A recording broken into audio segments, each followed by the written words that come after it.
Let me go back to Leon Panetta.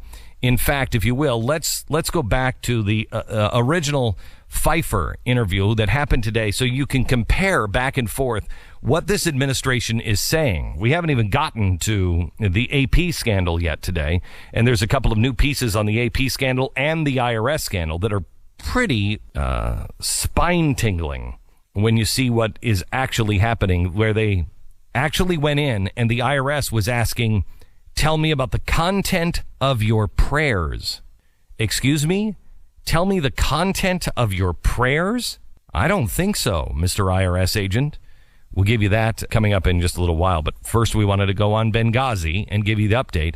Here's what happened on the Sunday shows yesterday. What did the president do the rest of that night to pursue Benghazi? Well, look, the president was kept up to date on this as it was happening throughout the entire night, from the moment it started until the very end. And because this is this is a horrible tragedy. These are people that he sent abroad whose lives are in risk, people who work for him. And I recognize that there's a series of conspiracy theories. The Republicans have been spinning about this since the night it happened. You notice they do that every time? They go through how bad it was because he had a vested interest in this because he sent them there. He says this all the time, and now his people are continuing this, to show that he... Well, you have to show compassion. I guess he gives a crap. You have to show compassion. You have to show that... Despite the fact that he went to bed, and we know that. Well, we did know that until recently. Now he didn't go to bed. Yeah. But there has been an independent review of this. Congress has held hearings. We provided 250,000 pages of 25,000 pages of documents up there. There have been 11 hearings, 20 staff briefings, and everyone has found the same thing. This is a tragedy. And so the question here is not what happened that night. The question is, what are we going to do to move forward and ensure that this doesn't happen again? That's why Congress should act on what the president called for earlier this week to pass legislation to allow us to actually implement all the recommendations of the independent accountability board so we can protect our diplomats around the country, around the world, because when we send our diplomats off into far-flung places, there is an inherent level of risk. We should do what we can to mitigate that risk. But with due respect, you didn't answer my question. What did the president do that night? He was in constant touch that night with his national security team, and he kept up to date with the events as they were happening. When you say his national security team, he didn't talk to the Secretary of State, except for the one time when the first attack was over. He didn't talk to the Secretary of Defense. He didn't talk to the chairman of the Joint Chiefs. Who was he talking to? He was talking to his national security staff, his national security council, or the people who keep him up to date about these things as they happen. Was he in the Situation Room? He was kept up to date throughout the day. What? Do you not know whether Was he in the Situation Room? He was kept up to date throughout the day. The answer is no. You're supposed to put a couple buffer sentences in there so you don't show you're that obviously dodging the question. Look, we all have milk in the morning, and he was kept updated.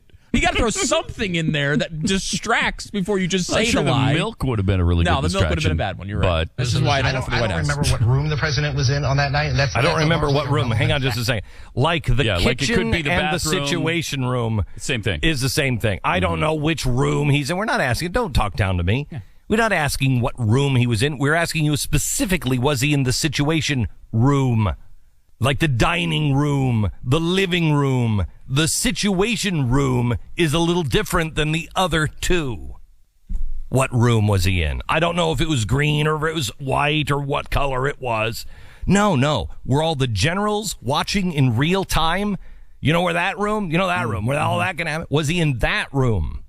So he goes on to say he had nothing but he was kept in constant touch. Now let's go back in time to Leon Panetta being asked questions under oath by Lindsey Graham. Your testimony, as I understand it, Secretary Panetta, that you talked to the President of the United States one time. I talked to him on September 11th with regards to the fact that we were aware this attack was taking place. One time? Right. What time did you tell him that?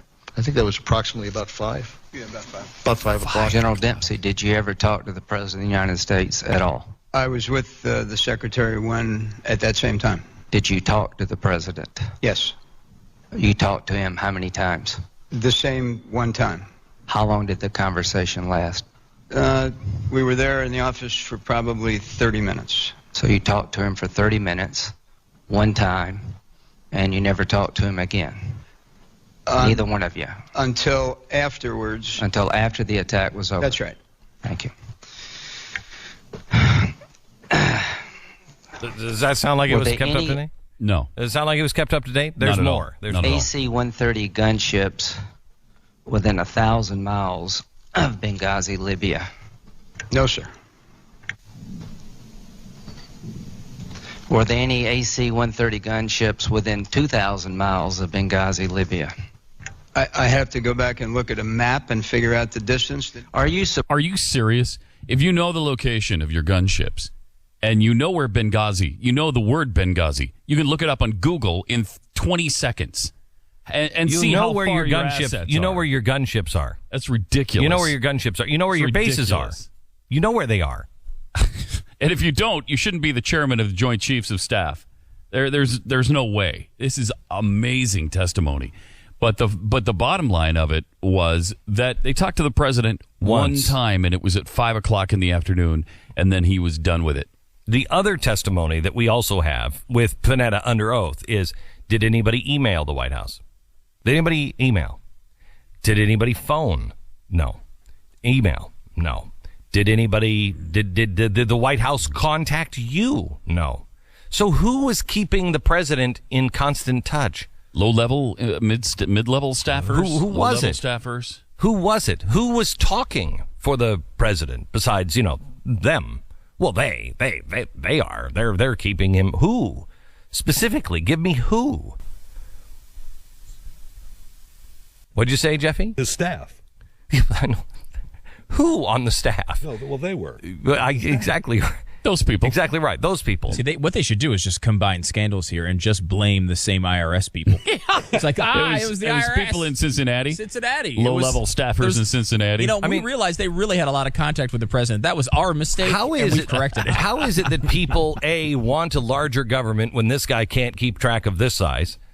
And how is it anybody thinks he's competent? I don't know. Have you noticed that we should go back? Here's another thing I'd like to do. Go back and count all of the scandals, and let's get all of the times that he or somebody in the White House have blamed it on low-level staff, blamed it on somebody else. There's not one time that these guys take responsibility. Not one. It's always somebody in Cincinnati.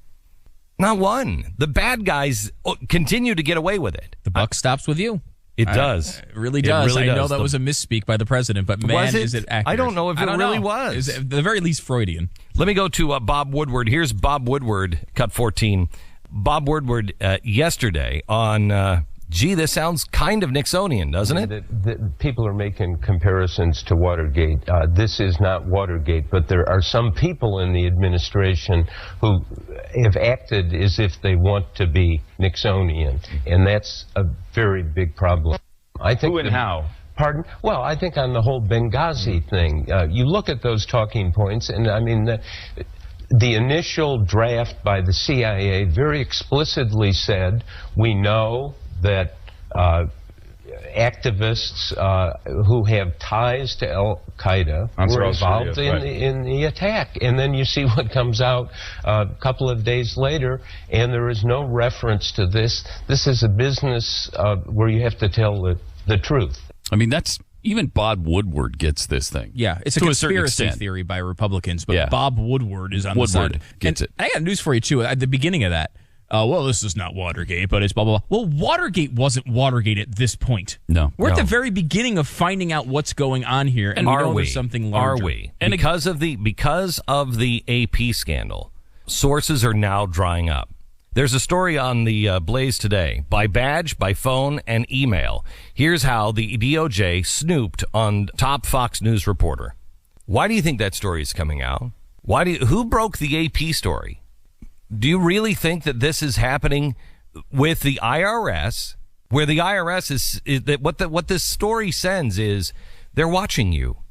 They're watching you, they're listening to you, and you're not going to stop them because they have access to absolutely everything and they don't care.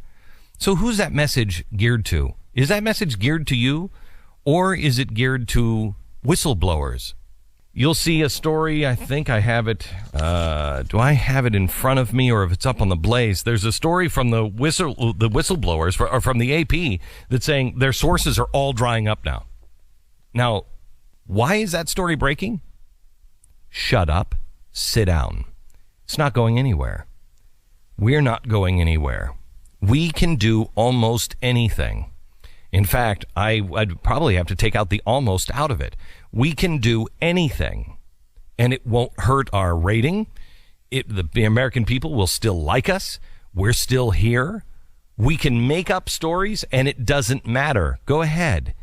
Blow your little whistle. We'll destroy you because we'll find you, and we will use every tool at our disposal to destroy you. That's exactly what's happening. That's why the AP and the IRS scandal were dumped out at this time. It's not just to take the eye off the ball of Benghazi. It is also to send a message to anyone: you get in our way, and we will destroy you.